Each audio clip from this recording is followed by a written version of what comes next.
What's going on, guys? Alex here with 814EDC, and today I'm ready to do my full review on the Civivi Knives Synergy 3. So this is the second knife that was in the package with the Wii Beacon that I just did my review on. If you guys saw that video, that posted probably yesterday. And I remember back when I did my unboxing video of the two, I think I said that the reason I wanted to get the box in was the Beacon. That was kind of the main attraction. And I wasn't super... I wasn't like mad to be getting this in, but I wasn't like super excited for it. And with my time with it, I've carried it some. Obviously, I've carried it some, but I've fidgeted with it a lot. I've used it a little bit, and I have just grown to. I've grown to appreciate the knife for what it is. I wouldn't run out and go buy one of these, but that doesn't mean that my review is not going to be positive, because I think it has a lot of good things going for it. There are some definitely quirky parts about it. And it's a unique knife, but I do think it's a cool piece, not specifically for my taste, but I can appreciate the knife for what it is. So jumping right into materials, this has a black G10 scales, or has black G10 scales, but what's different about the scales is from the pivot, it looks like there's like wave ripples going out, and it has this really excuse me pardon me. It has this really cool wave pattern and texture pattern, and it feels really, really good. It's honestly one of my favorite feeling G10 scales that I've ever felt, I think. The grip is really cool. It's odd to touch at first, but then you get used to it, and it's kind of fascinating to like run your finger over it. And I really think it's cool because from the pivot, it just looks like it's like waving out. Obviously, there's not much over here to go off of because it's the end of the knife. But I don't know if you guys can see that with the light, but there's just ripple effects going the whole way back. And I really like how it feels. I think it's cool. I think it's different and unique, and I really like that they did it on this. So this is obviously black. It also comes in a G10/twill carbon fiber. These are the only two models or styles of the knife you can get is this black one and then the G10 twill. I think I don't know. I have obviously never felt the twill, but the twill is a little bit more expensive, and it's actually, no, I take that back. It is more expensive for another reason, and that is the blade. So this is obviously my Tanto shaped blade. This comes in Nitro V, and these go for $93.50. I'm looking off my laptop right here. The G10 twill carbon fiber has a Damascus blade, and those go for $131. I don't like Damascus. I don't like damaged steel. Anything that has to do with that, I think it's kind of ugly. I never have liked it. I probably never will. So I would prefer, this model. And it comes in. This one is obviously the Tanto blade shape, and it also comes in a trailing point, and you can get that in the Damascus one as well. Like I said, these go for $93.50. And I will leave a link to White Mountain Knives in the description down below. That's the website I'm using. That's the website I tend to get my specs off of, and the ones that I tend to link stuff to. Just, the one I enjoy using the most. But continuing with the materials list, you have a loop over style deep carry Civivi clip right here that is black to match the scales. You have the O. Young, which I believe his name is Jim O. Young. He's the designer of this knife. You have a flat grind, and it's... Oh, I just poked myself. It's cool because the Tanto, you can see like the grind up to here, and then it goes differently. It's kind of like a compound grind. Very unique, very different. I'm not the largest fan of Tantos. I think they're, in the right application, they're cool. But I don't think that I have a single Tanto knife in my collection. If I have, I'd have to look, but I'm 99.9% sure I don't have any Tanto knives. Flat grind, obviously it is a stone wash. Milling, there is no milling either. The last two knives I've done, the Beacon and this, have had no internal milling. But I don't think this really needs it either because it's very lightweight. The G10, obviously it's lightweight. So would milling help? Obviously it helps. Milling always would help, but in this application, I'm not upset that there's no milling on here. So there is a black G10 backspacer. It's on bearings. It is a liner lock. You guys can see that right there. Has some jimping down here, jimping on the flipper tab, and I believe that's all for materials. So next up, we will go to action. And action, I think, is one of the biggest shining points of this knife. It is very snappy. And it took me by surprise. You have a flipper tab here that is a little bit different than other Wii and Civivi flipper tabs because it's kind of leaned forward. It's a little bit more of like a right angle triangle than like a isosceles triangle. I'm trying to think back to like senior year of high school. I haven't taken a math class since then, but isn't an isosceles like the two same sides and then the bottom, and then the right triangle is like longer this way, I think. Obtuse triangle? I don't know. I hate math. I have nothing to do with my major, has nothing to do with math, thank God. But the flipper tab is leaned forward. It's different, but it's very, very snappy, guys. The D10 is tuned so well on this knife. I mean, it just fires out of there, and you can hear it. It has a cool acoustic to it as well. And listen to that, guys. It sounds so good. It feels good. It honestly, like when it fires and locks into place, it honestly kind of reminds me sort of how an auto feels when it like swings out with the spring. It just, to me, it hits that hard, and I think it's fascinating. It really is. The liner lock, I wish there was some more cut out of the scale.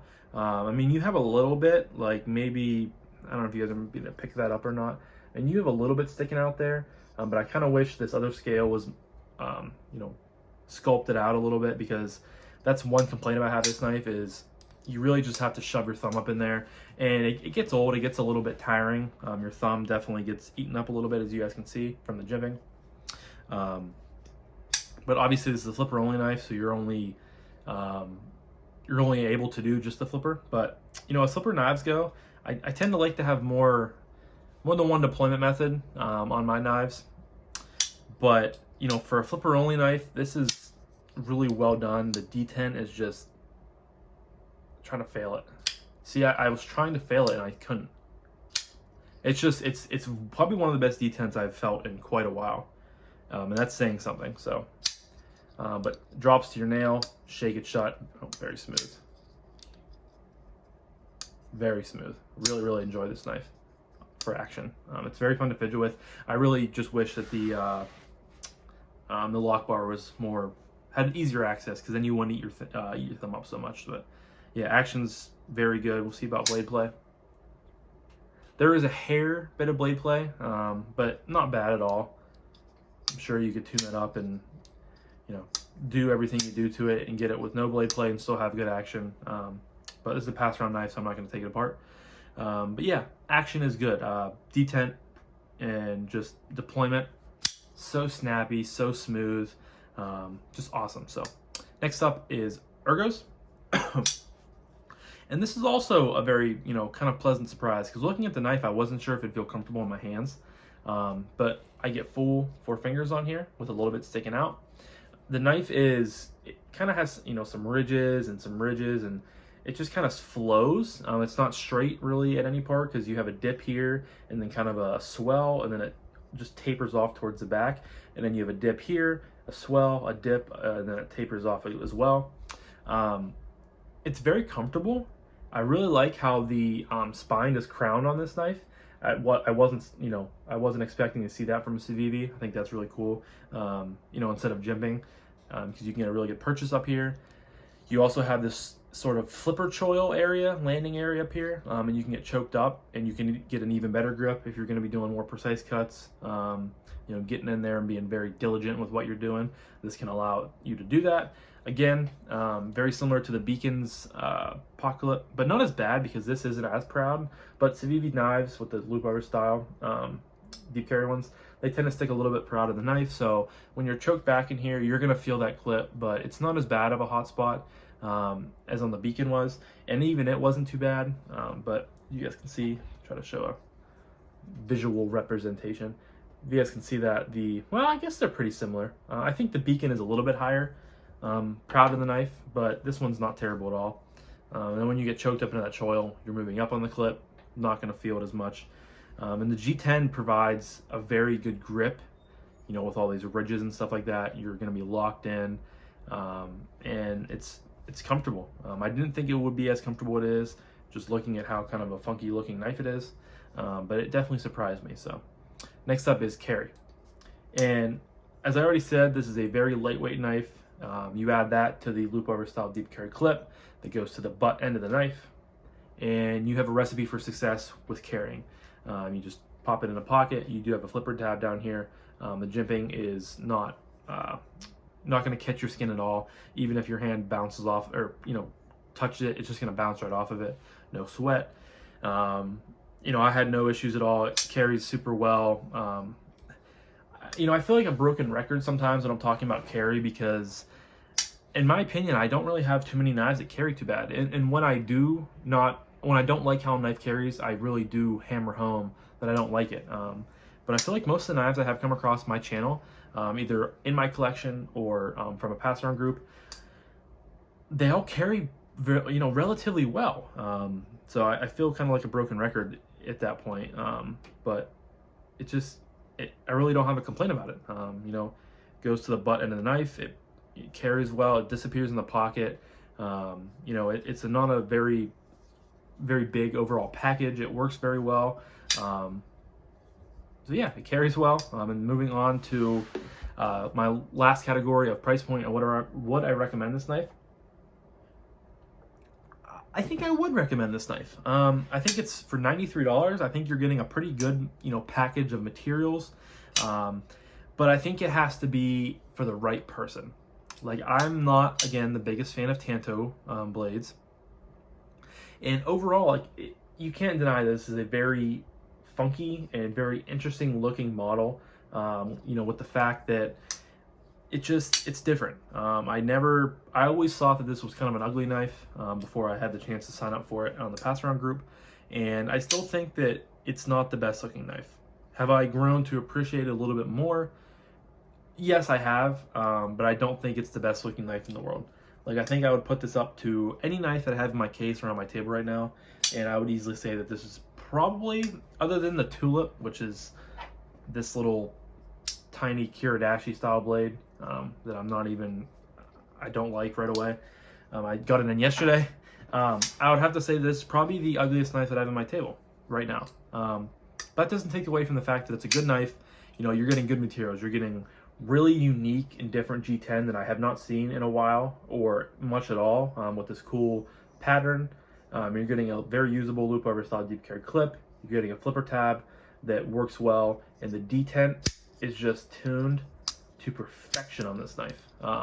Just so snappy, so acoustically pleasing, which is kind of surprising. But the detent is just tuned. You get a good drop. I just wish that the lock bar was cut out a little bit more, but you get used to it as you carry it and you fidget with it. Your thumb kind of just gets numb to that. It is a tad off center, but that might be caused from the slight amount of blade play. I'm sure if you tighten it down, it might fix it. So yeah, I think for $93.50, Nitro V blade. I don't know if I would get the Tanto or the trailing point. I'm not a huge fan of either. Maybe the Tanto just because it has this kind of wicked chisel point up here. But I think it's a good package of materials for the price. I wouldn't probably go out of my way to recommend this knife to other knife friends, but if someone came to me and said, "Hey, what do you think of the Civivi Synergy 3? I really like how it looks," I would tell them all the good things that I thought about it, and I'll tell them to buy it. So it's kind of one of those things where I'm not going to go out and shout off the rooftops to go buy it, but if people brought it up and wanted to talk about it, I would have good things to say about it. It's not my cup of tea, but I'm sure it's other people's cup of tea, and they really like this knife, and I can see why. So at the end of the day, I'm glad I got to check it out. My expectations of it were pretty low when I got it in, and the bar has definitely been raised, and it has been a pleasant surprise for me on the channel, and I think I gave a pretty positive review about it. So just a few nitpicks with the lock bar, and just really the lock bar, in my opinion, that needs fixed on this knife, and the blade shape. They could pick a better blade shape, and I'd probably buy one. So. But that, guys, is my full review of the Civivi Knives Synergy 3, the second of the pair that I got in from the Apex Passaround group. Shout out to the Apex Passaround group for always providing awesome knives. Shout out to We and Civivi for always providing the knives to the Apex Pass Around group. That's how this whole thing runs. And thank you to you guys for always watching and supporting the channel. If you are not yet, consider clicking subscribe. I would really, appreciate you doing so. I just want to see the family grow, and you guys are a huge part of why I like doing YouTube. So thank you guys so much for watching. I greatly appreciate it. I hope you have a fantastic rest of your day, and I'll talk to you guys in the next one. Peace.